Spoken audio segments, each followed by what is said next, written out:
डायन। करीब 4 साल पहले की बात है। मैं, मेरे पति अनिल और हमारा 4 साल का बेटा शांतनु एक गांव में शादी के लिए गए थे। अनिल के दोस्त की शादी हो रही थी। जनवरी का महीना होने के कारण मौसम बहुत ठंडा था, इसमें रात का समय। लेकिन शादी में मौजूद लोगों को ठंड की ज्यादा परवाह नहीं थी। हॉल के बाहर एक बड़ा डीजे था और सभी नाच रहे थे। हालांकि ठंड के कारण हमारी हालत और भी खराब थी, क्योंकि हमें इसकी आदत नहीं थी। वह हॉल गांव से बहुत दूर था, खुली जगह और आसपास बस्तियां भी कम थीं। रात के अंधेरे में वह जगह बहुत ही डरावनी लग रही थी। हम हॉल के अंदर मेहमानों के लिए रखे एक मोटी रजाई और कंबल में बैठे थे। वहां हमारी तरह अनिल के कुछ और दोस्त भी थे। एक दोस्त विनोद और उनकी पत्नी हमारे साथ थे। कहने की जरूरत नहीं है, लेकिन पुराने दोस्तों के बकबक से माहौल और भी रंगीन हो जाता है। हम सब बातों में उलझे हुए थे और हमारा लड़का शांतनु हमसे कुछ ही दूरी पर खेल रहा था। विनोद उसी गांव की एक पुरानी भयानक घटना सुनाने लगा। ये किस्सा लगभग 60 साल पुराना होगा। मेरी माँ का मायके इस जगह से थोड़ी दूर पर था। कहा जाता है कि एक डायन बच्चों पर जादू करके उनकी आत्मा को वश में कर लेती थी। वहां सभी उसे मंदिरा डायन कहते थे, लेकिन वास्तव में किसी ने उसे कभी देखा नहीं था। यह ऐसा था जैसे वो सिर्फ बच्चों को ही दिखती थी और कुछ ऐसा कर रही थी जिससे भी बीमार हो जाएंगे और अंततः मर जाएंगे। एक बार मेरी माँ और उसका छोटा भाई घर के बाहर आंगन में खेल रहे थे। तब वो बहुत छोटे थे, लगभग 3-4 साल के। तभी एक गरीब बुढ़िया उनके दरवाजे पर भीख मांगने आई, तो मेरी दादी उसे कुछ देने के लिए अंदर चली गई। इसी बीच बुढ़िया ने मेरे मामा को पास बुलाया और उसके कान में कुछ कहा। तभी मेरी दादी बासी रोटी ले आई और वो बुढ़िया बासी रोटी लेकर चली गई। शाम होने से ठीक पहले मामा जी सोने चले गए। तेज बुखार के साथ उन्हें छींक आने लगी। कई दिन बीत गए, पर मामा का बुखार कम होने का कोई नाम नहीं था। दिन ब दिन बीत रहे थे और मामा की हालत बिगड़ती ही जा रही थी। कितने डॉक्टर, कितने वैद्य किए, लेकिन उनकी तबीयत में कोई सुधार नहीं हुआ। घर में बीमार बच्चे को देख दादी पूरी तरह टूट गई थी। उन्हें कुछ समझ नहीं आ रहा था कि अब क्या करें। मामा पर किसी भी दवा का असर ही नहीं हो रहा था और दादी के आंसू दिन ब दिन बहते रहे। अब इन सब के बाद उन्होंने एक तांत्रिक का सहारा लिया। जब वो घर आया तो उसने मामा के माथे पर हाथ रखा और कहने लगा, उसने इस बच्चे की आत्मा को जीत लिया है, इसकी मृत्यु अटल है। तांत्रिक की बात सुनकर मेरी दादी मौके पर ही गिर पड़ी। तभी दादा ने उनसे कहा, कुछ उपाय करो बाबा, हम अपने कलेजे के टुकड़े को उस डायन को नहीं दे सकते। हमारे बच्चे को उस डायन के चंगुल से बचाओ बाबा। तांत्रिक ने कहा, ये कोई आम डायन नहीं, बल्कि मंदिरा डायन है। बाबा कुछ तो उपाय कीजिए, जो भी खर्चा लगे हम करने के लिए तैयार हैं। चाहिए तो मेरी जान ले लीजिए बाबा, पर मेरे बच्चे को उस डायन से बचाइए। मैं उसकी मौत नहीं रोक सकता, लेकिन हम उसे वापस लाने का एक आखिरी प्रयास कर सकते हैं। ऐसा कहते हैं कि मौत की रात वो छोटे बच्चों का शव कब्र से बाहर निकालती है और उसमें प्राण डालकर उसे जिंदा करती है और फिर उसके प्राण वो अपने साथ ले जाती है। तांत्रिक ने जैसे बताया वैसे ही मेरी मामा की कुछ ही घंटों में मृत्यु हो गई। उनके पार्थिव शरीर को स्थानीय रिवाज के अनुसार कब्रिस्तान में दफनाया गया। मेरे दादा, तांत्रिक और कुछ गांव के लोग वहां कब्रिस्तान में बैठे थे। हर तरफ एक जानलेवा सन्नाटा था। जैसे ही सुबह के 3 बज रहे थे, एक परछाई को अंधेरी कोने से गुजरते हुए देखा। परछाई आगे बढ़ी और बच्चे के पास रुक गई। हाथ के नुकीले पंजे मिट्टी खोदने लगे। हवा तूफान की तरह चली। देखते ही देखते उसने हाथ से कुछ फीट गड्ढा खोदा और लाश को बाहर निकाला। और एक हाथ से कांच की बोतल निकाली और ढक्कन खोल दिया। उसके शरीर से सफेद धुआं निकल रहा था। अगले ही पल उसने अपनी आंखें खोली और अपने दोनों पैरों पर खड़ा हो गया। यह देख सभी गांव वाले उसकी ओर दौड़ पड़े, लेकिन उन्हें आते देख वो पल भर में गायब हो गए। भले ही भीड़ में वो डायन उनके हाथों से निकल गई हो, लेकिन उनके लिए ये बात बहुत ही महत्वपूर्ण थी कि मेरे मामा उन्हें सुरक्षित मिल गए। कहा जाता है कि उसके बाद फिर कभी डायन नहीं देखी गई। ये पूरी कहानी सुनकर हमारे रोंगटे खड़े हो गए। शादी में शामिल होने वालों की संख्या कम हो गई। मैं भी एक माँ होने के कारण एक माँ का दुख समझ सकती थी। मैं भावुक हो गई। अनजाने में मेरे लड़के शांतनु पर मेरा ध्यान गया। वह वहीं खेल रहा था, लेकिन अचानक उसने खेलना बंद कर दिया और सामने दीवार की तरफ देखने लगा। हम सब उसे देख रहे थे। वो अभी भी उस दीवार को देख रहा था। जैसे ही मैं उसे लेने ही वाली थी, वो मेरे पास दौड़ा और दीवार की ओर इशारा किया और कहा, मम्मा, वहाँ एक औरत है, वो बहुत गंदी है। मम्मा, उसे यहाँ से चले जाने के लिए कहो, वो बहुत बुरी है। हमें कुछ समझ नहीं आया। हमने उधर देखा तो वहां कोई नहीं था। एक महिला जो वहां से कुछ दूरी पर शादी के लिए आई थी, वह बहुत मेकअप के साथ बैठी थी। हमने उससे पूछा, क्या तुम उस आंटी को देखकर डर रहे हो? लेकिन वह मना कर रहा था। हम उसे समझाने की इतनी कोशिश कर रहे थे कि वहां कोई नहीं था, लेकिन फिर अनिल के दोस्त ने मुझसे कहा, भाभी, तुम उस दीवार की ओर देखो और गुस्से से उसे जाने के लिए कह दो। मैंने बिना कुछ सोचे समझे बिल्कुल वैसे ही किया जैसा विनोद ने कहा। उस समय मेरा बेटा शांतनु, जो मुझे कसकर गले लगा रहा था, पीछे मुड़कर देखा और कहा, मम्मा, वो चली गई।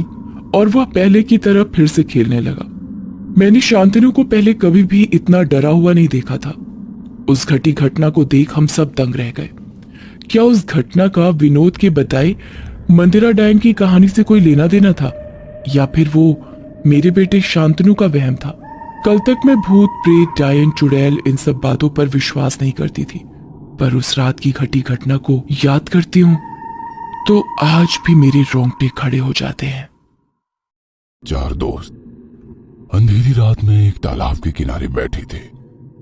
तालाब के चमकीले पानी में पूनम के चांद का अक्स काफी लुभावना नजर आ रहा था। बीच बीच में काले बादल चांद को अपनी आगोश में लेकर आगे निकल जाते। सभी दोस्त हंसी मजाक कर रहे थे।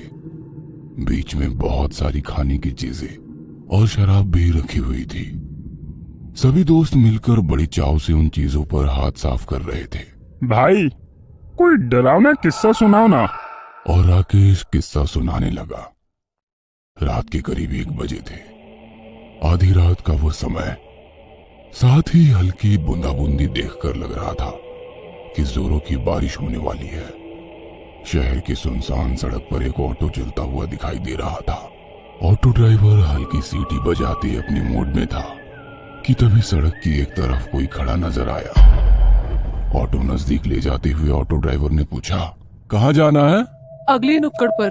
और वो महिला ऑटो में सवार हो गई और कुछ ही देर में उनकी ऑटो दोबारा उस सुनसान सड़क पर चलने लगी।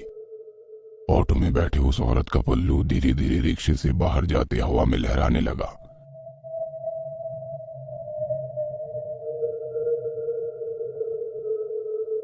मैडम जी, आप कहीं जॉब करती हैं क्या? नहीं तो क्यों? मतलब आप इतनी रात को इस सड़क पर खड़ी थी, इसलिए पूछा। वैसे आपको जाना कहाँ है? आगे नुक्कड़ पर जो पीला बंगला है ना, मैं वहीं रहती हूँ।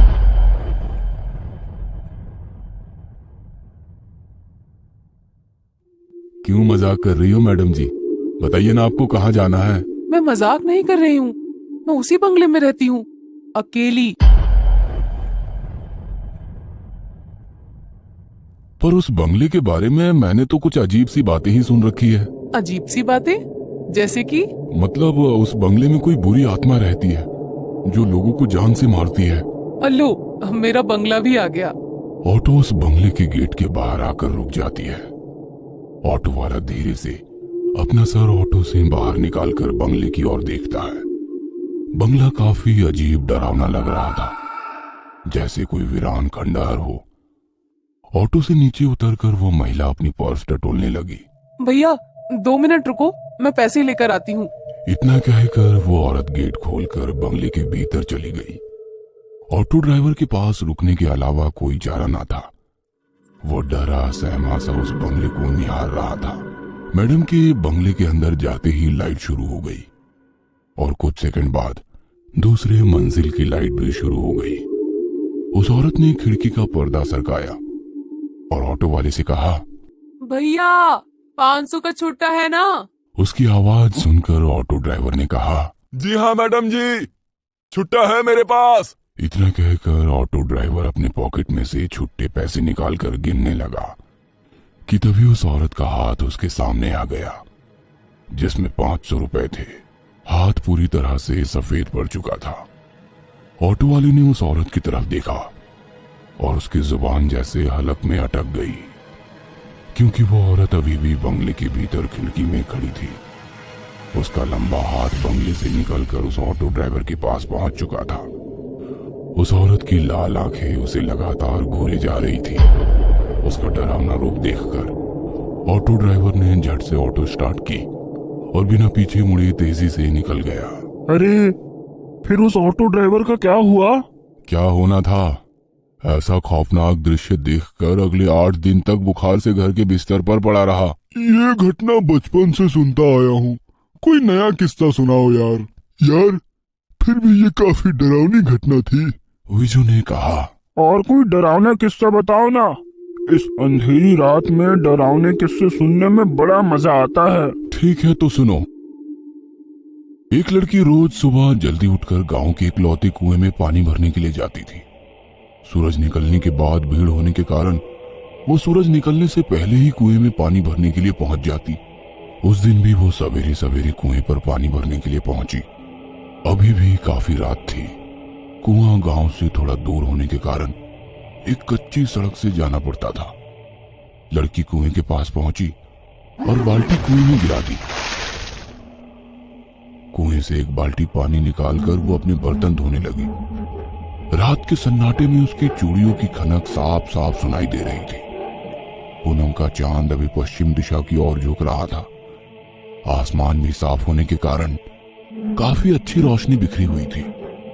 वो लड़की अपने काम में मशगूल थी। बर्तन धोते वक्त एक चूड़ी टूट गई और उसके हाथ में जा घुसी, पर उस लड़की ने हाथ से बहते हुए खून पर ध्यान नहीं दिया। उसने बाल्टी दोबारा से कुएं में डाली और धीरे धीरे ऊपर खींचने लगी। तभी उस सुनसान गहरे सन्नाटे से उसे एक अजीब सी आवाज सुनाई दी, काफी स्वादिष्ट है।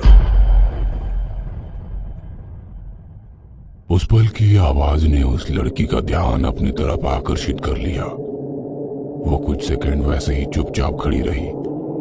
आवाज की दिशा समझ में नहीं आ रही थी, पर आवाज बिल्कुल साफ साफ सुनाई दे रही थी। और दोबारा वही आवाज उसके कानों में गूंज उठी, काफी स्वादिष्ट है। वो चारों तरफ अपनी नजरें घुमाते हुए बाल्टी को ऊपर की ओर खींचने लगी। बाल्टी ऊपर आ गई। उसने बाल्टी उठाई, पर बाल्टी के अंदर का पानी काफी गंदा नजर आ रहा था। उसने धीरे से बाल्टी के पानी में हाथ डाला।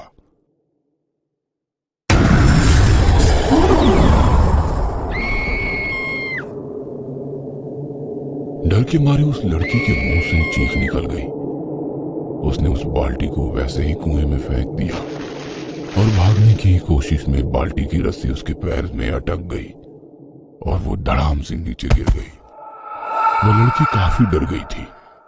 डर के मारे वो पैरों में लिपटी हुई रस्सी खोलने की कोशिश करने लगी कि तभी उस गहरे में वैसे ही दोबारा किसी की आवाज आने लगी। आवाज धीरे धीरे गूंजने लगी, जैसे कोई कुएं की दीवारें चढ़कर ऊपर आ रहा हो। इस तरह की आवाजें। जमीन पर गिरी लड़की कुएं की ओर देखकर उस रस्सी को पैर से छुड़ाने की कोशिश कर रही थी, पर लग रहा था कि वो रस्सी धीरे धीरे पैरों को कस के जकड़ रही हो। वह लड़की काफी डर गई थी। उसके दिल की धड़कनें उसको खुद भी सुनाई दे रही थी। बदन पसीना पसीना हो गया था। आंखों में मौत का खौफ साफ साफ दिखाई देने लगा। जैसे तैसे वो रेंगते हुए वहां से दूर जाने की कोशिश करने लगे और अगले ही पल सब कुछ शांत हो गया। न किसी की आवाज, न कोई आहट, बिल्कुल खौफनाक सन्नाटा चारों ओर फैला हुआ था। उसने अपनी खौफ भरी नजरों से कुएं की ओर देखा। वहां पर उस जगह कोई भी नहीं था। वो अकेली वहां पर थी। वो लड़की दोबारा अपने पैरों में अटकी रस्सी छुड़ाने की कोशिश करने लगी और फिर एक अजीब सी आवाज उसके कानों पर पड़ी। धीरे से अपनी नजरें उठाकर उसने कुएं की ओर देखा और सन्न रह गई। कुएं के अंदर की दीवार से एक खौफनाक चेहरा उसे झांक रहा था। उसकी आंखें फटी की फटी रह गई।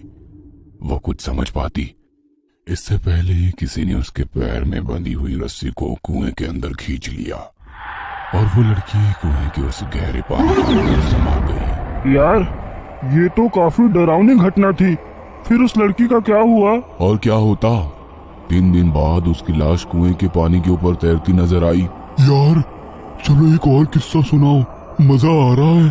अरे पागल, बहुत रात हो गई है, अभी यहाँ से जाना होगा वरना हमारा किस्सा लोग सुनाएंगे। वैसे भी ये काफी डरावनी जगह है और इस जगह के बारे में भी बहुत सारे किस्से मशहूर है। हाँ पता है, इस तालाब के भीतर एक आत्मा है। जो लोग पानी में तैरने के लिए आते हैं उन्हें पानी के अंदर खींच लेती है।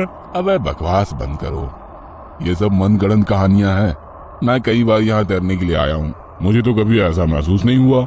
ऐसा कहकर वो उठकर खड़ा हो गया और पानी से भरे तालाब की ओर देखकर चिल्लाने लगा, ए पानी वाले भूत, चल निकल बाहर, मैं तुझसे नहीं डरता। देखा, कोई भूत भूत नहीं है, खाली वहम है यार। इतना कहकर वो पीछे मुड़ा और वहीं बेहोश हो गया। अगले दिन अस्पताल के बेड पर वो बेहोशी की हालत में पड़ा था। उसके पास माँ और पिताजी गुमसुम से बैठे थे कि तभी उसे होश आ गया। पास खड़े डॉक्टर ने पूछा, अब कैसी है तबीयत? ठीक हूँ डॉक्टर साहब। वैसे हुआ क्या था? चारों की काफी गहरी दोस्ती थी। महीने में एक बार वे खाना पकाकर मस्ती करने उस तालाब के पास जाते थे। 2 महीने पहले भी वह तालाब के पास पहुंचे। हमारा राकेश उस दिन थोड़ी देर से पहुंचा, पर वहां पहुंचने के बाद देखा तो तालाब के पास उसके दोस्तों का सारा खाने का सामान बिखरा पड़ा था। उसने सबको फोन किया पर किसी का भी फोन नहीं लग रहा था। वो परेशान होकर घर वापस आया। और उसके दोस्त? सभी की लाशें 2 दिन बाद पानी में तैरती मिली। पुलिस कहती है एक दूसरे को बचाते वक्त सभी डूब गए, पर कहते हैं कि तालाब के अंदर के पिशाच ने सबको निगल लिया। मेरा बेटा महीने में एक बार खाना बनाकर तालाब के किनारे अपने दोस्तों को मिलने जाता है। उसका मानना है कि वे सब आज भी जिंदा हैं। पता नहीं ये सब कब खत्म होगा। और नम आंखों से उसने अपने बेटे की तरफ देखा।